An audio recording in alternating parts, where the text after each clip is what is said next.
they shouldn't be known as the Idaho 4, and they shouldn't be attached to, you know, the name of who did that to them. And I just think that, you know, hopefully one day that they're just seen as who they are and not what happened to them. 11:55 a.m. 42 seconds, November 13, 2022. 911 location of your emergency. Something is happening. Something happened in our house. We don't know what. What is the address of the emergency? 1122.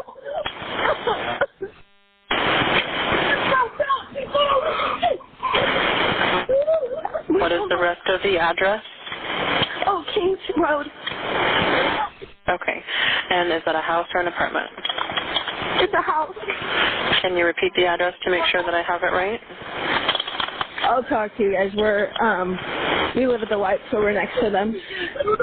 I need someone to repeat the address for verification. The address, 1122 King Road. And what's the phone number that you're calling from?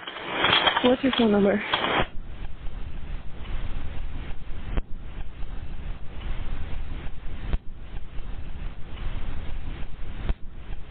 And tell me exactly what's going on.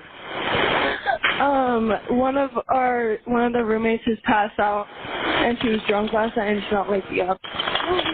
Okay. Oh, and they saw some man in their house last night. Yeah. Hi, this is. And are you with the patient? Okay, I need someone to keep the phone, stop passing it around. Can I just tell you what happened pretty much? What is going on currently? Is someone passed out right now? I don't really know, but pretty much at 4 a.m.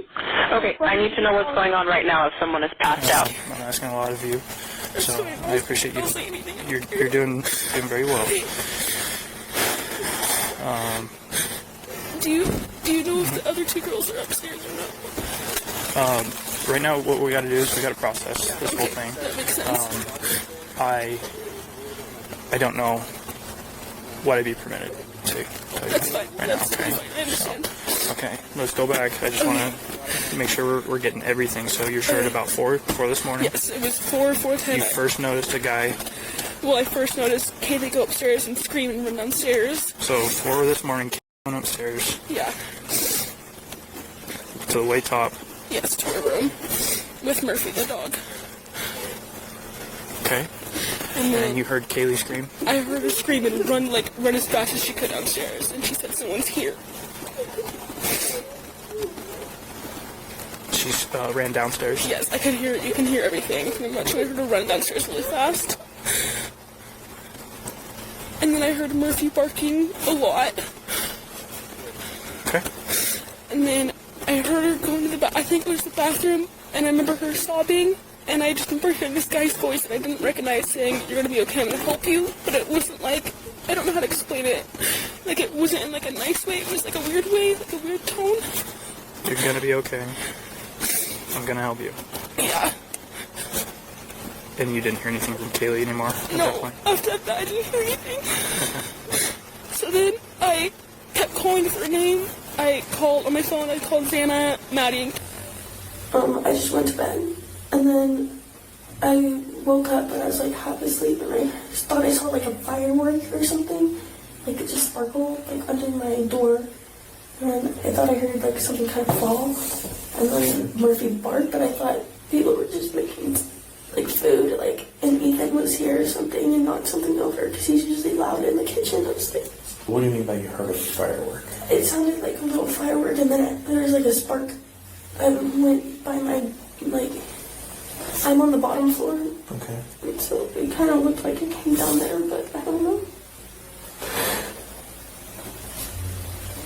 So is Murphy your dog? Kaylee's dog.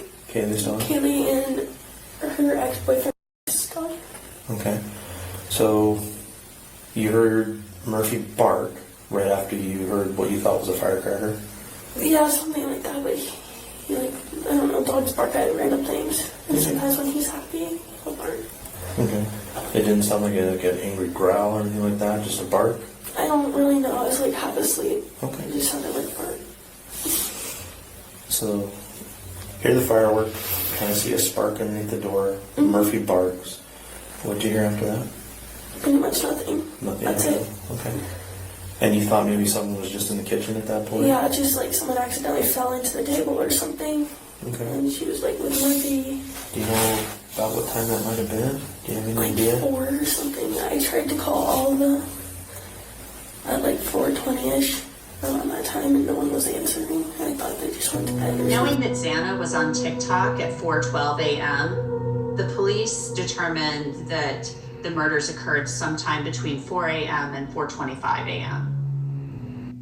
That night, I had left an apartment complex near the King Road house at 4 a.m. And I remembered thinking to myself that it was eerily quiet. Usually, you can see the last remnants of people leaving a party, but it was silent. She said that she just scaredly closed the door. Like, boom. Dylan got really scared. She was trying to lock her door, and she started calling Bethany, calling Xana, calling Ethan, calling Kaylee, calling Maddie, trying to see if anyone's awake. She's like, what the hell's going on? Someone needs to get up and tell me who was here. Eventually, she just decided to go for it. And she made a run for it to Bethany's room down in the basement. Dylan was like, did you hear any of that? And Bethany was like, no. And so I think that Dylan was probably just like, I must have imagined it. And if you didn't hear anything, then let's go to bed together safely. This is gonna sound really weird, but that night, me and Emily woke up in the middle of the night. As soon as I woke up, I saw Hunter locking the door. I don't think I've ever locked that door. Felt like there was something pulling me towards doing that.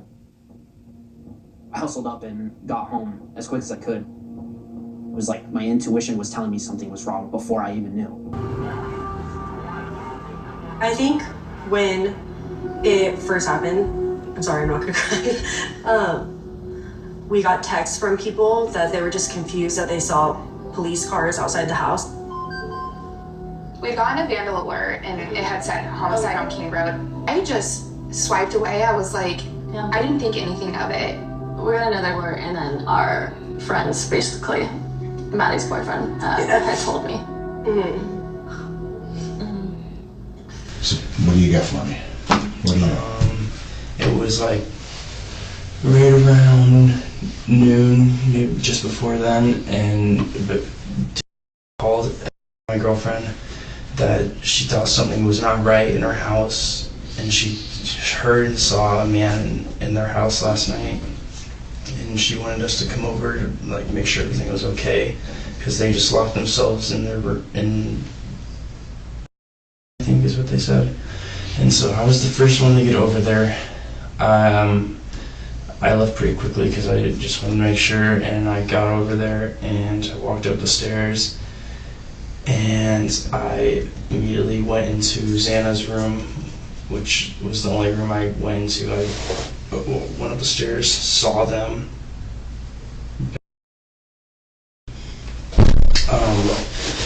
Were pretty uncontrollably crying and didn't know what was going on. Sure. And I told them to get out of the house and call the cops. And I went to the kitchen and grabbed a knife from the drawer because I didn't know if someone was still in the house or not.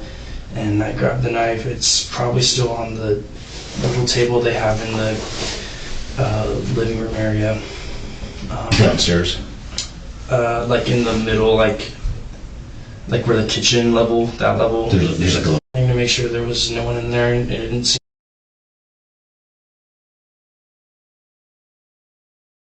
I forgot the other guy's name. Sorry, this is just a lot. What's his name? So you head over to the place? Yeah, it was on speakerphone, so me all heard it, and we all kind of got up and we're gonna go check on him. The same sorority? Is that how they know each other? Yeah, they're also roommates. Okay. Or and are in the bedroom down the first floor. Yep. Obviously they're kind of freaked out, and you see them Mm-hmm. You head upstairs. Yep. Hit that open area where the kitchen and all that stuff is. Yeah, like where the couches are. I walk in and then I look into Xana's room because the door was like somewhat open. Okay. And then I like opened it, and then I saw that and I told them to get out and call the cops. Okay. Because it seemed because I didn't know what I was seeing, like the. And what were you doing over there yesterday? We were pre-gaming the football game for the families. Gotcha. What time did you get to the house and you guys left at game time to get some? What time did we get there? Yeah. And then everyone left and there was no one there. Okay. We all left together. So last time you were there was 2:30. Mm-hmm. When was the last time I was there?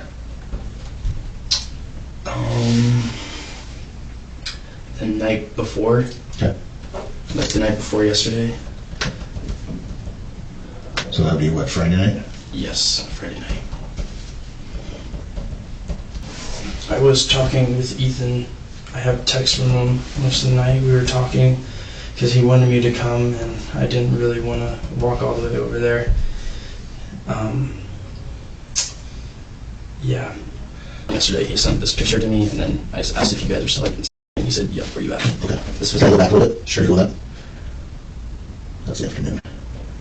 So that's him trying to get you to go to the party?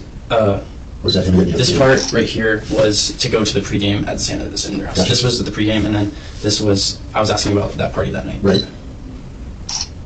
And I'm just going to grab it. His contact info? Yeah. Victims. Who's also one of my boys because they. What about you? This. It's not just if you need a minute, take a minute, okay? Okay, so at the end of all this, we're going to seize your phone as evidence, okay? Just understand that this is a procedure for us, okay? Yeah. Doesn't mean we're looking at you or anything like that. It's just this really helps us kind of narrow it down, okay? So is that an iPhone? Yes. What model is it? I think it's the 11. You can take all that stuff. It should be. Yeah, I think it's 11. Okay. Does it have a passcode on it? It does. What's your passcode?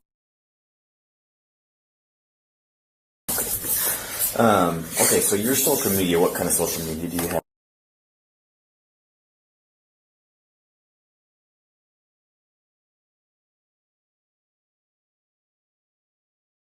Yesterday, did you go to the football game or anything? I was at the game working. Okay, why don't you start with kind of about the time you left the football game, like got everything wrapped up, just best as you can recall, just kind of walk me through the rest of your evening, okay? After the football, well, I went and sat. So when did you get to your apartment? 8 of them were there. Okay. We all slept them there, so I know that they were there. What can you kind of tell me, what is a lodge party? A lodge party is it's just like they wake up 1:30 a.m. Okay. Okay. We woke up at 1:30 a.m. We stayed up at our own apartment, just doing nothing. We were watching TV probably till like 3, and then just woke up, and we all hung out for another hour, and then we all went back to bed.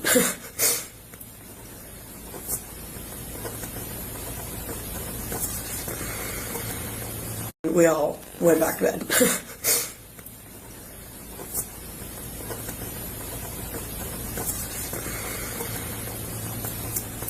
Nothing out of the ordinary between that time you guys are awake? No. Nothing at all? No phone calls, text messages, nothing like that? Okay. So after you guys went back to bed, what time did you wake up? This morning? Yeah. 10:30 a.m. 10:30? Probably around that time. Okay. Okay. What did you guys do the rest of the morning after you? So, called me.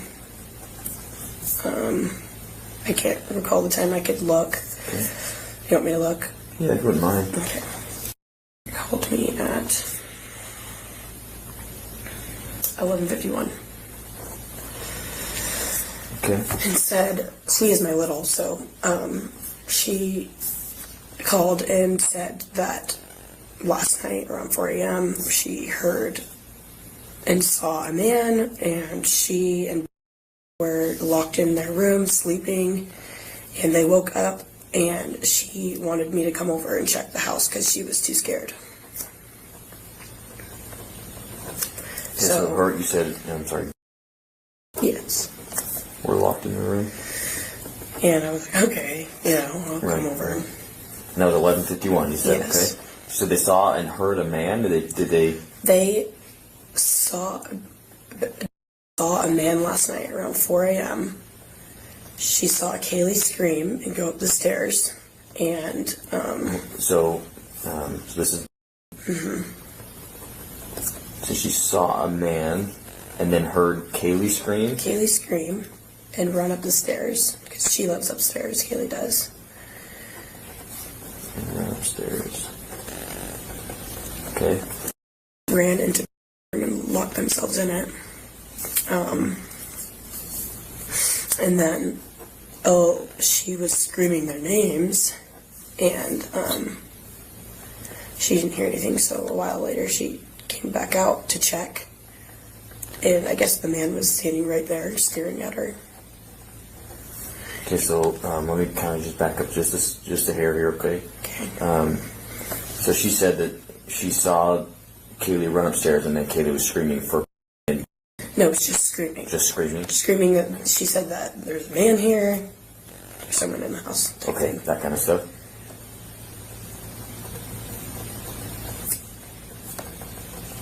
And this is all right around 4 a.m. Yeah. Okay. Okay, and then go ahead. And she opened the door a while later to check, and I guess the man was staring at her, and she didn't know what to do, and the man didn't do anything to her, and she went back into the room, and she heard the side back door close, so she thought that they were gone, so they went to sleep. Okay. And called me in the morning to come check out the house. It's just the day that changed it all. This morning, for the first time, the best friends of Ethan Chapin and Xana Kernodle speaking out about that November day when they discovered Ethan, Xana, Kaylee Gonzalez, and Madison Mogan brutally murdered in an off-campus home. I don't think anyone expects anything like that ever in their life to happen. They're going to have to find a way to link him to the crime scene. The question is there any physical evidence connecting Brian Kohberger to the actual murders? The Idaho State Police sent the DNA sample to the FBI crime lab at Quantico, and the FBI begins to build out a family tree.